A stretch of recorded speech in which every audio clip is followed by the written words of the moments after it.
Good morning everyone. आज हम लोग का डे 6 हम लोग देख रहे हैं चैप्टर इनहेरिटेंस। आज का टॉपिक है virtual base class. Virtual base class में क्या होगा कि जब हम एक क्लास से दो क्लासेस बना रहे हैं, बी बना रहे हैं और एक सी आ रहा है। अब ये दोनों को मिला के हम किस में ला रहे हैं, डी में।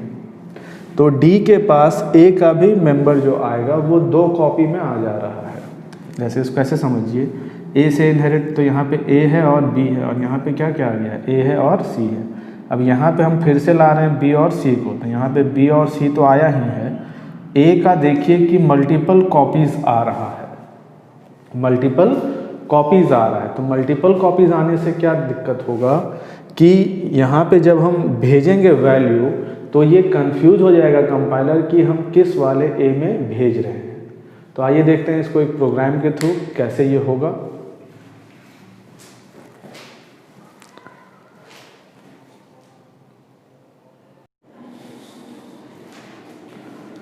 तो आइए देखते हैं प्रोग्राम कैसे होगा वर्चुअल बेस क्लास के लिए।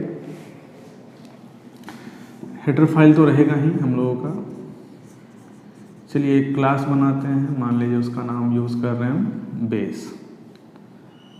अब इसमें एक डेटा मेंबर ले लेते हैं ए के नाम से, वेरिएबल कोई, और फिर हम लोग तो पब्लिक में एक वेरिएबल लेते हैं इंट ए को यहीं बंद कर दीजिए।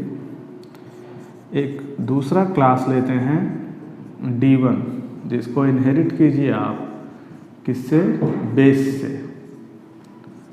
और यहाँ पे हम लोग ले लेते हैं इंट बी। ये बेस क्लास है जिसका मेंबर कौन सा हुआ, ए। एक डिराइव क्लास D1 के नाम से बना रहे हैं जो कि बेस से आया है, और इसका अपना मेंबर कौन सा हो गया, बी। एक बनाते हैं क्लास D2, इसको भी हम लोग बेस से ही करते हैं इनहेरिट। और इसमें हम लोग एक मेंबर ले लेते हैं, ए हो चुका है, बी हो चुका है और सी।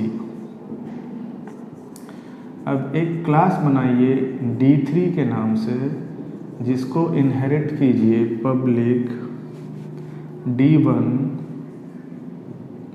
Comma public D2। और यहाँ पे हम लोग एक वेरिएबल लेते हैं इंट टोटल के नाम से। देखिए क्या क्या हो रहा है।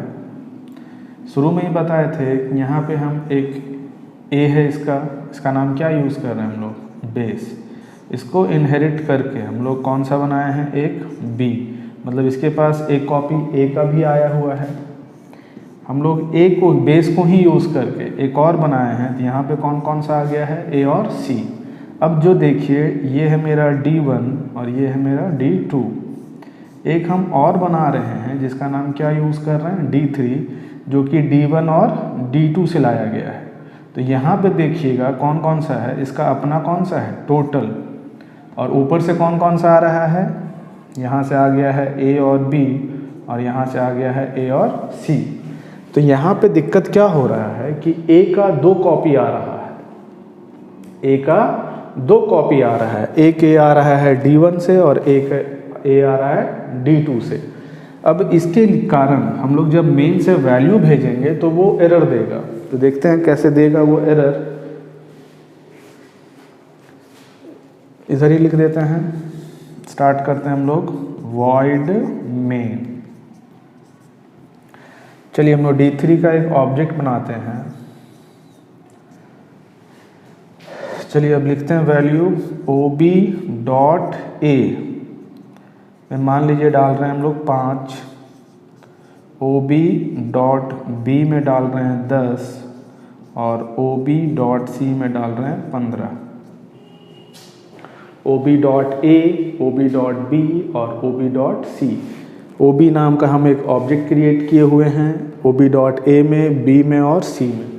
लेकिन जब आप इसको रन कराइएगा तो इसमें एरर आएगा आपका। एरर किस चीज़ का आएगा, एम्बिग्विटी का। ये एम्बिग्विटी का एरर आएगा, देखेंगे हम लोग जब रन करवाएंगे तब। अब यहाँ पे लिखते हैं OB dot total equals to OB dot A plus OB dot B plus OB dot C, और यहाँ सी आउट करा दीजिए /n total equals to OB dot total get CH, ये हो गया आपका बंद। यहाँ पे एरर है, इस लाइन पे हम लोगों का एरर है। तो आइए देखते हैं इसको रन करवा के किस प्रकार से ये रन करेगा और इसका आउटपुट क्या आएगा।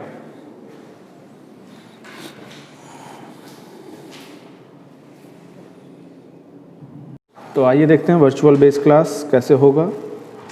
सबसे पहले हम लोग देखने जा रहे हैं वर्चुअल बेस क्लास। इसको हम लोग कमेंट में डाल देते हैं। हेडर फाइल लगेगा ही, hash include iostream dot h, hash include conio dot h। Start करते हैं, एक क्लास बनाते हैं। किस नाम का बना रहे थे? बेस के नाम से, जिसमें हम लोग पब्लिक में एक वेरिएबल लेते हैं a के नाम से।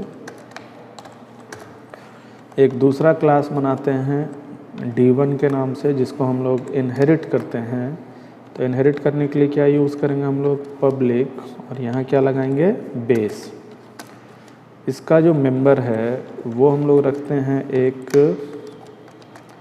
b, int b। एक और क्लास बना रहे हैं d2 के नाम से, जिसको हम लोग ला रहे हैं बेस से ही। तो यहाँ हम लोग रख लेते हैं एक, कौन सा रख रहे हैं यहाँ पे हम लोग? c रख लेते हैं, इंट c। ध्यान दीजिएगा, a था बेस में, फिर था b और फिर है c। अब एक क्लास बना रहे हैं d3, जिसको हम लोग लाएंगे public d1 comma public d2। ठीक है, अब यहाँ से दोनों को लाते हैं, d1 और d2 को। यहाँ ले लेते हैं इंट टोटल। टोटल आ गया। टोटल आने के बाद इस क्लास को यहाँ बंद कर दीजिए। इसको यहाँ हम लोग पब्लिक में बना लेते हैं, नहीं तो फिर वो एक्सेस नहीं हो पाएगा। मेन बनाते हैं, वॉइड मेन। मेन में आने के बाद d3 का ऑब्जेक्ट बना लीजिए, OB, किसी भी नाम से बना सकते हैं। चलिए OB डॉट A, वैल्यू इसमें पास कराते हैं 5।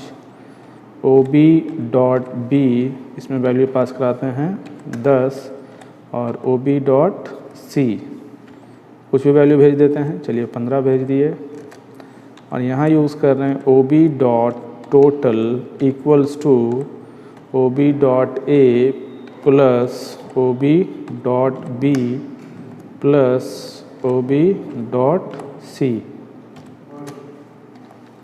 और सी आउट करा देते हैं टोटल इक्वल्स टू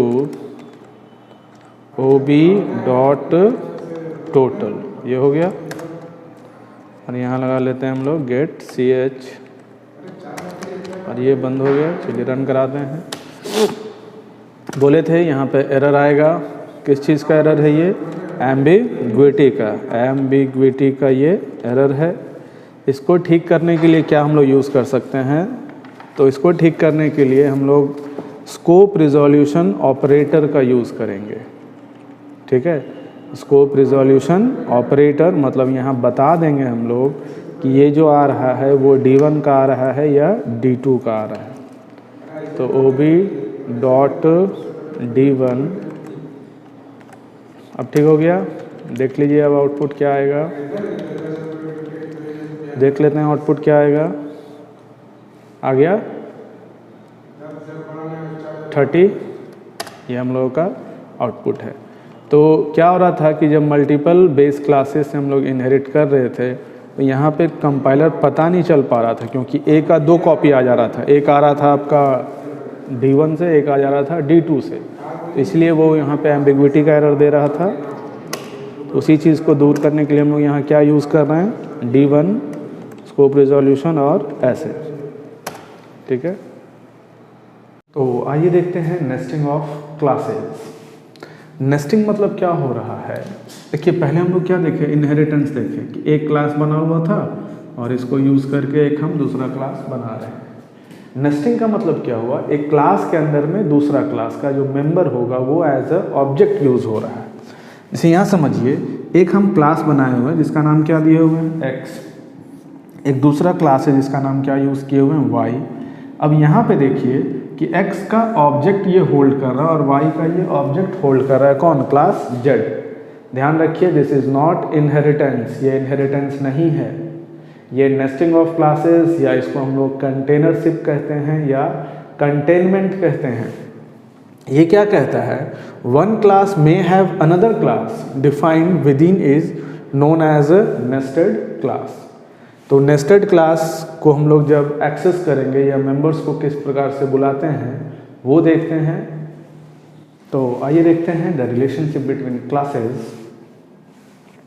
क्लासेस के बीच में हम लोग 2 तरह का रिलेशनशिप देख चुके हैं, एक था इनहेरिटेंस का और दूसरा था नेस्टिंग क्लासेस का।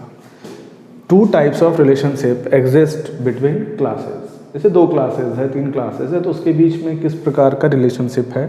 तो अ क्लास में इनहेरिट, इनहेरिटेंस का है कि एक बेस क्लास होगा, एक डिराइव क्लास होगा। This type of relationship is known as is a relationship. इस तरह का रिलेशनशिप को हम लोग क्या कहते हैं, इज अ रिलेशनशिप। जब इनहेरिटेंस का बात आता है तब वहाँ पे रिलेशनशिप को हम लोग इज अ के नाम से जानते हैं। दूसरा है when a class contain object of, जो नेस्टिंग वाला देखे थे हम लोग कि एक क्लास के अंदर दूसरा क्लास का जो मेंबर होगा वो एज अ ऑब्जेक्ट होल्ड होगा, तब उस तरह का रिलेशनशिप को हम लोग क्या कह रहे हैं, हैज़ अ रिलेशनशिप।